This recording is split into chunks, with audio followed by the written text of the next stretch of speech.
EPS 95 పెన్షన్దారులకు కనీస pension 9,000 చెల్లించాలని steel plant employees union అధ్యక్షులు రామస్వామి డిమాండ్ చేశారు. All pensioners and retired persons association ఆధ్వర్యంలో హౌసింగ్ బోర్డు కాలనీలో సమావేశం నిర్వహించారు. ఈ సమావేశానికి ముఖ్య అతిథిగా రామస్వామి హాజరై మాట్లాడుతూ కనీస పెన్షన్ పెరిగి నేటికి 12 సంవత్సరాలు అయిందని, నేటికి అమలు కావడం లేదని తెలిపారు. కేంద్ర ప్రభుత్వం కక్ష సాధింపు చర్యలకు పాల్పడుతుందన్నారు. పబ్లిక్ సెక్టర్ కంపెనీలో 30 సంవత్సరాలు పనిచేసిన కార్మికులకు చాలా తక్కువ పెన్షన్ చెల్లిస్తున్నారని విమర్శించారు. కనీస పెన్షన్ 9,000, దానికి అనుగుణంగా డిఏ కూడా ఇవ్వాలని, భార్యాభర్తలకు మెడికల్ సౌకర్యం కల్పించాలని డిమాండ్ చేశారు. అలాగే ఐఎన్టీయూసీ నాయకులు రమణమూర్తి మాట్లాడుతూ స్టీల్ ప్లాంట్లో రిటైర్డ్ అయిన ఎంప్లాయీస్ మెడికల్ ఇన్సూరెన్స్ పాత పద్ధతిని కొనసాగించాలని కోరారు. అసోసియేషన్ జిల్లా కార్యదర్శి శ్రీను మాట్లాడుతూ త్వరలోనే రాష్ట్ర మహాసభలు జరగనున్నట్లు తెలిపారు.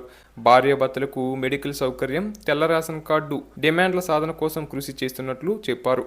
ఈ కార్యక్రమంలో అసోసియేషన్ జిల్లా అధ్యక్షులు దినాబంద్, అప్పలనాయుడు, గుర్రప్ప, వెంకటేశ్వరరావు, వెంకట్రావు, రమణ, లక్ష్మీనాయుడు తదితర ముఖ్య నాయకులు పాల్గొన్నారు. అలాగే పీఎఫ్ ఖాతాదారులకు సంబంధించి ఒక ముఖ్య అప్డేట్ వచ్చింది. కేంద్ర ప్రభుత్వం పీఎఫ్ బ్యాలెన్స్పై వడ్డీ జమ చేసేందుకు ముహూర్తం ఫిక్స్ చేసుకుంది.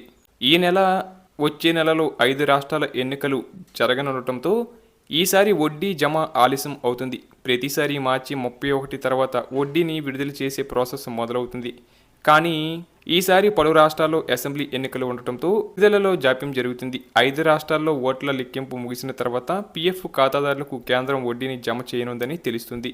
మేలో ఎన్నికల ఫలితాలు వచ్చాక కేంద్రం పీఎఫ్ వడ్డీ జమ చేయడంపై నోటిఫికేషన్ జారీ చేయనుంది.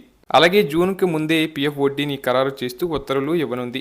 అనంతరం చందాదారులకు డబ్బులు విడుదల చేయనుంది. జూన్ నుంచి ఆగస్టు మధ్య ఖాతాదారుల అకౌంట్లో వడ్డీ నిధులు పడతాయని తెలుస్తుంది. మీ అకౌంట్లో జమ అయ్యే నెలవారీ నిధుల ఆధారంగా వడ్డీని లెక్కిస్తారు. అయితే మీకు ఆర్థిక సంవత్సరంలో చివరిలో మాత్రమే నిధులను జమ చేస్తారు. పీఎఫ్ అకౌంట్లో జమ చేసిన మొత్తం ఆధారంగా వడ్డీ లెక్కిస్తారు. పీఎఫ్ సొమ్ము ఆలస్యంగా జమ చేసిన పూర్తి వడ్డీ జమ చేస్తారు. ప్రస్తుతం 2025-26 ఆర్థిక సంవత్సరానికి సంబంధించి పీఎఫ్ వడ్డీని రేటును ఈపీఎఫ్ఓ ఇటీవల ఫిక్స్ చేసింది. వడ్డీ రేటును 8.25%గా కన్ఫర్మ్ చేసింది. వరుసగా 3వ ఏడాది వడ్డీ రేట్లను సిద్ధంగా ఉంచింది. 3 ఏళ్లుగా వడ్డీ రేట్లలో ఎలాంటి మార్పులు చేయలేదు.